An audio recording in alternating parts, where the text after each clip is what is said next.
So let's go ahead and compare the Moto G Play 2024 with the newly released very powerful Google Pixel 9. It's going to be a very interesting comparison because the Moto G Play is the cheapest reliable phone you could get for under $50. And the Pixel 9 is the newest flagship pure Android phone from Google, and that one's priced at around $800. So let's go ahead and do the compare and contrast, the good and the bad between both of these devices and see how they stack up. So the first difference that I want to point out is that the Moto G Play is an LTE only device versus the Pixel 9, which has 5G. I thought it was very interesting because here in 2024, 5G has been around for a while, and to see an LTE only device is kind of weird to me, but it doesn't really matter in this comparison. It's not a big detriment to the Motorola because LTE speeds are plenty fast. You don't really need 5G speeds for the most part.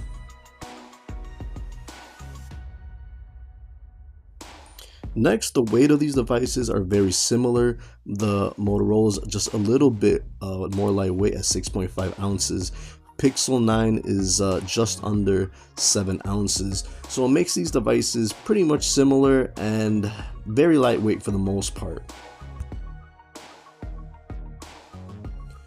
Build quality is going to be night and day. You have a heavy plastic feel on the Motorola, which is a given at the price point, versus the great build quality of glass and aluminum frame on the Pixel 9. And to a lot of people that makes a difference, just the quality of the phone, of how it feels in your hand. But if you slap a case on it, it's not going to make a big deal in this matter. So it's, you know, these are only going to make a difference if you're using them without a case. One big difference to take note is that the Moto G is, well, just a physical nano SIM card slot. The Pixel 9 has nano SIM card slot and an eSIM, and to me it makes a big difference because you might want to be able to switch your devices or have two SIM cards, two different services at the same time.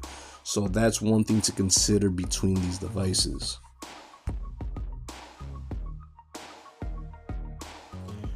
We have water repellent design on the Motorola, which is pretty common for most of the Motorola devices, while you have the IP68 dust and water resistance on the Pixel 9, and it's at 1.5 meters for 30 minutes. So not a big difference if for day-to-day use, but if you plan on dunking this phone or being anywhere near water, then obviously the Pixel 9 will be able to withstand a little bit more than the Motorola. Next, we have the screen. Very important.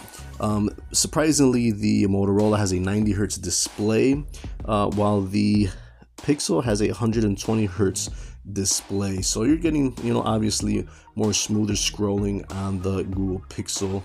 But 90 Hz isn't too bad, being the cheapest phone you could pretty much get in 2024 at 90 Hz. Most people won't notice the difference. Now for overall screen size, Motorola's at 6.5 inches, which is a tad bit bigger than the 6.3 inches on the Pixel 9. So it's a matter of preference. If you want overall bigger screen and size, the Motorola will be for you. But if you want something a little bit more manageable and a little bit thinner edges, then the Pixel 9 will be smaller. Although both of these in general, they're going to feel bigger.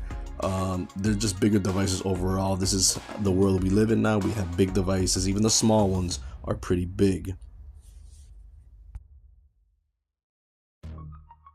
And speaking of the screen and the bezels and the edges, the Motorola has 83% screen to body ratio, while you get thinner bezels at 86% screen to body ratio on the Pixel 9.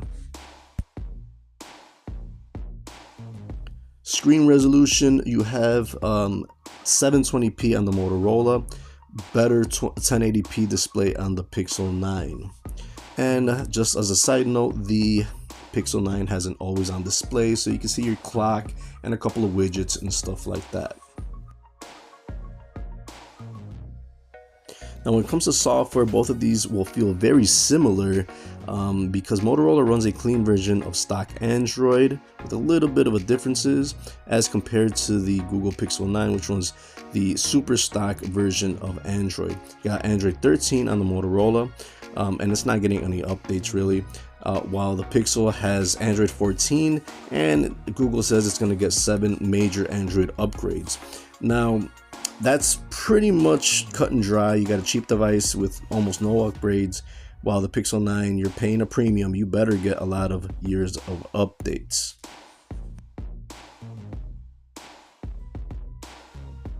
So there's extras though with the Motorola software, like the chop motion for the flashlight, twist for the selfie camera, stuff like that. That's something that the Google Pixel still does not really get, even though you're paying a premium. Chipsets, obviously that's a big sticking point to these devices, but the Motorola is going to get a Snapdragon 680 processor, while the super powerful Pixel gets the Tensor G4 from Google. So this really only matters if you are running into high intensive apps such as games and video production. So obviously one is more of a tool for the bare necessities, while the other one, the Google Pixel, that one is obviously going to be a powerhouse with a chipset. Next, let's talk about storage. The Moto G Play has 64 gigs, while the Pixel doubles that to 128 gigs. 64 is the bare amount people need, while 128 gigs is more than enough for most people. But when you compare the pricing, I mean, you're only doubling the storage on the Moto G Play, which is free. Pixel 9, you're paying an arm and a leg, and you're only getting double that.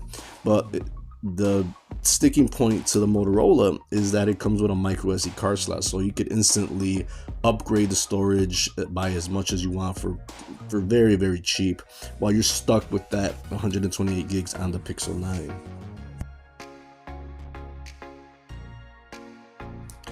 And one very important thing that these devices will have is RAM, and Motorola comes in at 4 gigs of RAM, while the Pixel 9, and this is a very important one, is that it has 12 gigs of RAM. This is the first Pixel phone baseline to have 12 gigs of RAM, which is 3 times the amount of the Motorola. Now this is important because this is what really makes phone prices what they are. The most expensive phones usually have more RAM. The more powerful flagship devices have the biggest amount of RAM possible. The Ultra, the Pro devices, the flagships, and the cheap phones usually have that cheap amount of RAM, and that makes a difference. When you talk about the chipset and RAM, those are the 2 most important things that make it a premium device, and the speed of the device. 4 gigs of RAM is very low if you ask me, but Motorola does a decent job of keeping the phone, keeping it up with your daily activities and your apps. While 12 gigs of RAM, you'll fly through everything. Everything's buttery smooth. A lot of your apps are going to be open, so that's not going to be an issue on the Pixel. So just be careful and keep that in mind with 4 gigs of RAM. That's kind of on the low end. Next, a very important feature that separates the cheap devices with the flagships, and that's the camera system.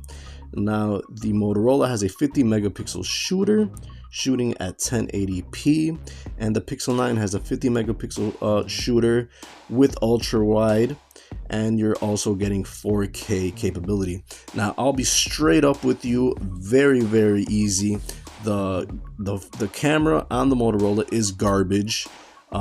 Generally, but if you take pictures and videos in the daylight, photos will be awesome, videos will be okay, but if you're in any type of dimness or darkness, Motorola is straight up trash. So, you know, daytime is okay, night is trash. While the Pixel 9 is going to take the most beautiful pictures and videos that you could take on an Android. It goes toe to toe with an iPhone or a flagship Samsung device, and there's no question about it. The videos and the pictures are just super crisp, super nice. Videos are very clear.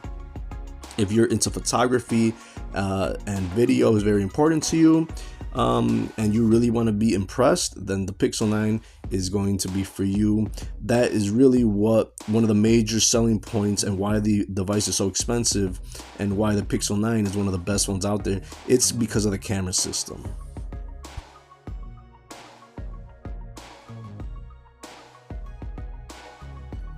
As for the selfies, you have an 8 megapixel shooter on the Motorola shooting at 1080p, while the Pixel has a 10.5 megapixel 4K camera. Same situation here, better overall flagship level feature camera on the Google Pixel.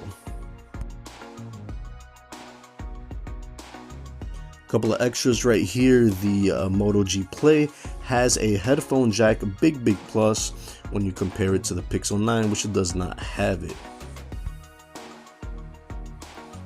Bluetooth 5.1 on the Motorola, 5.3 on the Pixel. One other important thing is there's no NFC on the Motorola, which means no payment system, no wallets, while you do have that pretty standard thing on the Pixel phone. So that's, if you want to make payments, use it as a wallet, then the Moto G Play, that's not for you. So unlocking your device, both use fingerprint readers, but the Motorola is on the side. Pixel is under the display and it's ultrasonic. So very different ways of unlocking your device.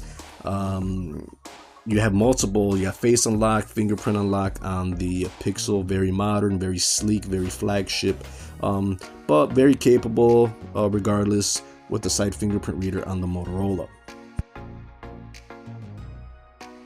Now let's talk about battery, and this is where Android phones really shine, especially the cheaper devices. You got 5,000 milliamps on the Motorola, and the Pixel has a smaller 4,700 milliamp battery.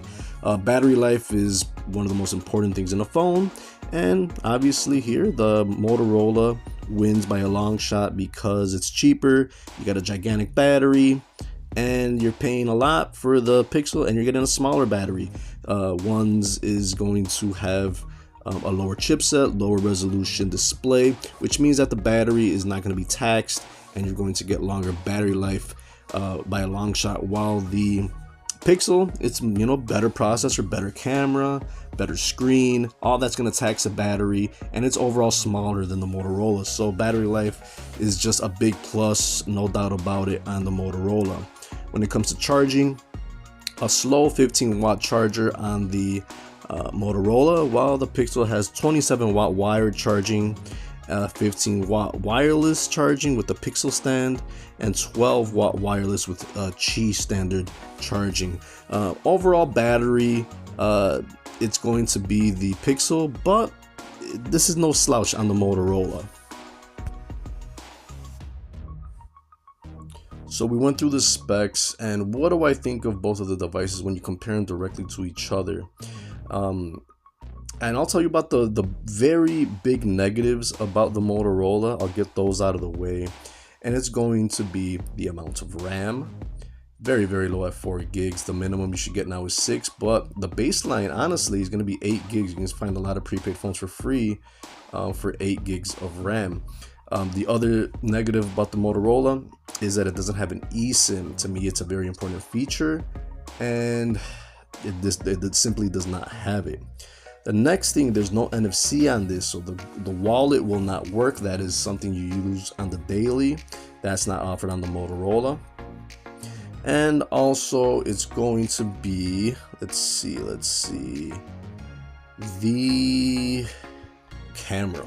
The camera is going to be trashier because, yeah, it's decent in the daytime, but if you're inside indoors and it's dimly lit, you're gonna get trash videos, trash photos, and people use their phones a lot as a camera. So those are the 3 big negatives on the Motorola.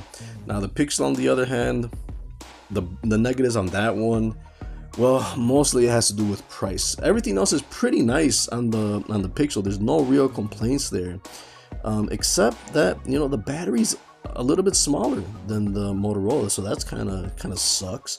So the two things that I really don't like about the Pixel 9 is going to be the battery, and it's going to be the price. Other than that, it has everything else you definitely need. Storage might be an issue for you because you can't expand the storage and you don't have the headphone jack. So that's something I forgot to mention, that the Motorola Moto G Play has a headphone jack. That's an everyday thing that I use, especially when I'm in the car. So when you compare these devices, those are the things they have to think about. All the other things don't really matter, because when you're checking text, email, scrolling social media, watching movies, all that stuff, both of these phones have it, but it's these little sticking points that are the differences that'll make your purchasing a decision. Or hey, you just want a phone and it's cheap, get the Motorola. If you want a very good camera phone with all the bells and whistles, then the Pixel 9 is there for you. But hey, you gotta cough up $800 plus tax, while the Motorola, it's a very capable device for everyday usage, and it's just fun to use.